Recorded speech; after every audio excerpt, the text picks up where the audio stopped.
अंकित जी पलवल से। श्री हरिवंश। जय श्री राम। महाराज जी आपके चरणों में कोटि कोटि प्रणाम।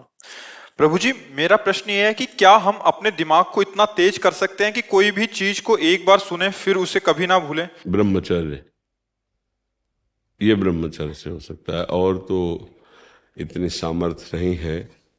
ये ब्रह्मचर्य में होता है, या पूर्व का कोई तप, जैसे छोटे से बालक में देखा जाता है भारी स्मृति, भारी ज्ञान, वो पूर्व का उसका तप है, भजन है। तो अभी जन्मा 5 वर्ष का है, 6 वर्ष का है, वो बड़ा ज्ञान उसको है, वो पूर्व का उसका स्टॉक है।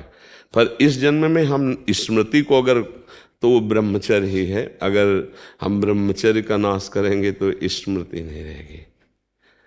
एक सीधा उत्तर है, आपका खान पान ठीक हो, आपका ब्रह्मचर्य ठीक हो, सात्विक भाव हो, तो स्मृति जागृत हो जाएगी। लेकिन गुरुदेव महाराज, मैं तो मतलब शादीशुदा हूँ गुरुदेव मेरी। तो ब्रह्मचर्य धर्म पूर्वक गृहस्थी में भी तो रहा जाता है। शादीशुदा का मतलब बेविचारी थोड़ी होता है। देखो, जो शास्त्रीय पद्धति है तो संतानोत्पत्ति के लिए आदेश है, उसको नियम पूर्वक अगर निर्वाह किया जाए तो एक पत्नी व्रत रखने वाला, धर्म से चलने वाला, और वैसे शास्त्रीय पद्धति प्रत्येक मासिक धर्म के बाद जो 10 दिन के बाद लगो संतानोत्पत्ति के निमित्त समस्त देवताओं और भगवान को नमस्कार करके वो गृहस्थ ब्रह्मचारी में, तो उसमें स्मृति की, देखो स्मृति का नाश एक काम ही कर देता है।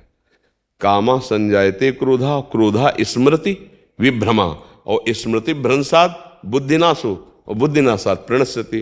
तो अगर हमारा निष्काम भाव हो तो हम स्मृति वाले बने, तो गृहस्थी कोई निंदनीय थोड़ी है, कोई निंदनीय नहीं। देखो, हम जब शास्त्रों में पढ़ते हैं तो गृहस्थ जनों ने, जिनके बड़े बड़े धर्मात्मा संतानें हुई, उनकी बात, काफी दिनों तक ब्रह्मचर्य रह करके संयम से फिर गर्भाधान हुआ और फिर ब्रह्मचर्य से रहे, तो उनकी संतानें बड़ी प्रज्ञावान, बड़ी विवेकवान धर्म। ये जो गरुण जी का जन्म हुआ ना, तो 10,000 वर्ष तक ब्रह्मचर्य रहे थे कश्यप जी। उस समय तो मतलब लाखों वर्ष की जीवनायु होती थी। 10,000 वर्ष तक ब्रह्मचर्य रह करके, और जब विनता जी के गर्भ में, तो फिर उनसे भगवान गरुण जी का प्रादुर्भाव, महाबली गरुण जी, और एक छोटे बड़े पुत्र अरुण जी, वो सूर्य भगवान के सारथी बने। कई हमने ऐसे ब्रह्मचर्य रहकर नाम जप करते हुए धर्म से चले, और फिर संतान, तो उससे फिर अब पशुवत आचरण तो कहीं आदेश नहीं किया गया है। गृहस्थी में भी अगर जैसे मानो 20-22 वर्ष तक ब्रह्मचारी रहा, फिर गृहस्थी में गया तो परिपक्व फसल है। जैसे गेहूं गलेथ में हो, काट ले तो एक दाना नहीं मिलेगा, और परिपक्व फसल हो जाए तो कुंतलों अनाज सालों खाते रहो, ऐसा अनाज पैदा हो जाए।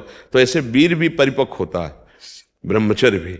जैसे 20 से 25 वर्ष तक बिल्कुल ब्रह्मचर्य रहे बाल्यावस्था से, फिर गृहस्थ में जाए तो परिपक्व फसल है, संतानोत्पत्ति, फिर संयम से जीवन, तो वो महात्मा ही है, वो ब्रह्मचारी भी है। एक पत्नी व्रत धर्म पूर्वक चलने वाला, वो बेविचारी नहीं कहा जाता। वो गृहस्थ कोई निंदनीय नहीं, वो बंदनीय है।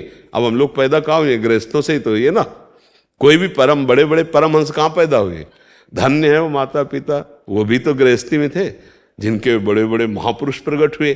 तो क्या गृहस्थी कोई निंदनीय बात थोड़ी है? अगर बच्चा संयम से चले तो। अब संयम को नष्ट कर दे तो फिर चाहे गृहस्थी में ना जाए तो भी नष्ट हो जाएगा। बहुत प्रकार है, तो हमें लगता है अगर संयम से चला जाए तो गृहस्थ धर्म में बंधनी।